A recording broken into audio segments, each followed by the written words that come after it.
بسم اللہ الرحمن الرحیم۔ قانون مفید آزاد چینل میں میں ہوں حکیم جاوید اقبال۔ ناظرین، آج ہم تشخیص کے بارے میں مختصراً بات کریں گے۔ حکمہ مریض کی تشخیص کے لیے اس کی بریف ہسٹری لیتے ہیں، اس کی کیا فیلنگز ہیں، کیا مریض محسوس کر رہا ہے۔ اس کے علاوہ مریض کی جلد کی رنگت، منہ کا ذائقہ، نبض، بول یعنی یورین کا کلر، براز وغیرہ بھی اس میں شامل ہے، اور اس طریقے سے مختلف ان طریقوں کو بروئے کار لا کر اس مریض کی تشخیص مکمل کی جاتی ہے۔ خاص طور پر اس میں نبض کو بھی کافی مقام حاصل ہے، اور نبض میں آگے مختلف ڈیٹیلز ہیں، لیکن مختصراً یہ ہے کہ نبض کا مقام نبض ہائٹ کے لحاظ سے اگر نیچی ہے تو پھر یہ اعصابی ہے، ٹھنڈی نبض ہے، اس سے اوپر ہے پھر غدی یعنی گرم نبض ہے، اور اس سے یعنی بالکل اوپر یعنی مشرف ہے تو وہ عضلاتی نبض ہے۔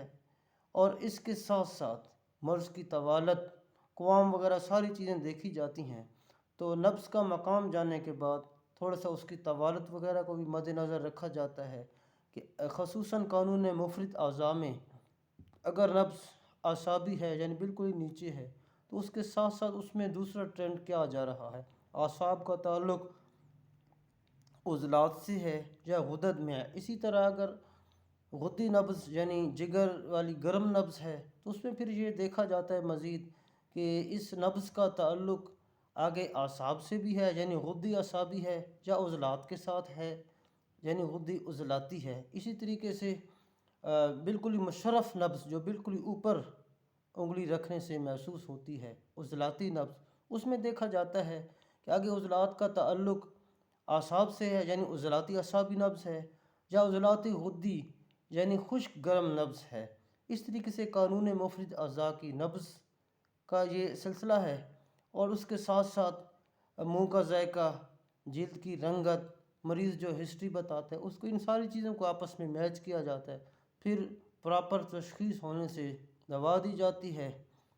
مثلاً اگر مریض، میں بتا رہا ہوں کہ اگر مریض کی نبض غدی نبض ہے اور ساتھ ساتھ اس کی طوالت 3 سے 4 انگلی کے درمیان ہے تو یہ غدی عضلاتی یعنی گرم خشک نبض ہوتی ہے، اور اس میں اگر مریض جلن محسوس کر رہا ہے، اس کی آنکھیں پلاہٹ پر ہیں، اس کی جلد بھی پیلی، اور اس کے یورین کا کلر یلو ہے اور ساتھ ساتھ تھوڑا سا ریڈ ہے، تو یعنی اس میں پلاہٹ زیادہ ہے یورین میں اور تھوڑی سی اس میں ریڈش بھی ہے، تو اس کے ساتھ ساتھ مریض کو جلن بھی ہے، تو یہ کنفرم غدی عضلاتی یعنی گرم خشک نبض ہے۔ تو اس کے علاج کے لیے غدی اعصابی یعنی گرم تر ادویات دی جاتی ہیں، جس سے مریض بالکل کافی حد تک ٹھیک ہونا شروع ہو جاتا ہے۔ پھر مدارج نبض، اس کے ساتھ ساتھ مرض کا درجہ بھی دیکھا جاتا ہے کہ مرض کہاں پہ سٹینڈ کر رہا ہے۔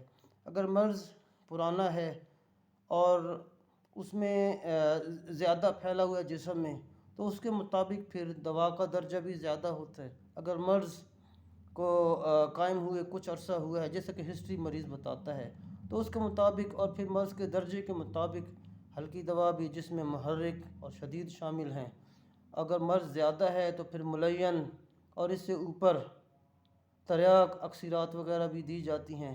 ساتھ ساتھ بعض امراض میں روغنیات کا استعمال بھی ساتھ کیا جا سکتا ہے۔ غذا بھی اس کے مطابق صحت کے میں جانے کے لیے متعلقہ غذائیں بھی دی جاتی ہیں، اور اس کے علاوہ مریض جب ٹھیک ہونا شروع ہوتا ہے تو مقویات بھی دیے جاتے ہیں۔ تو یہ تشخیص کا ایک مختصر سا عمل ہے۔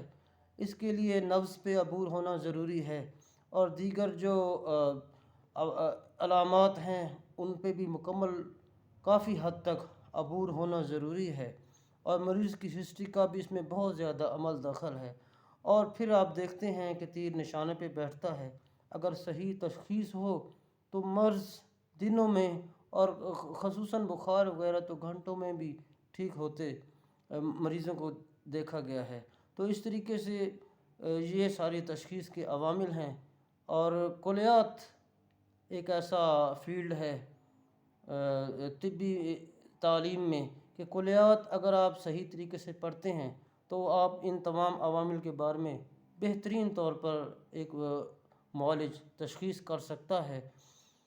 آپ لوگوں کا بہت بہت شکریہ۔ آپ لوگ اگر مناسب سمجھیں تو چینل کو ضرور سبسکرائب کریں، اس کو لائک بھی کریں۔ بہت بہت شکریہ، آپ کی فیڈ بیک کا انتظار رہے گا۔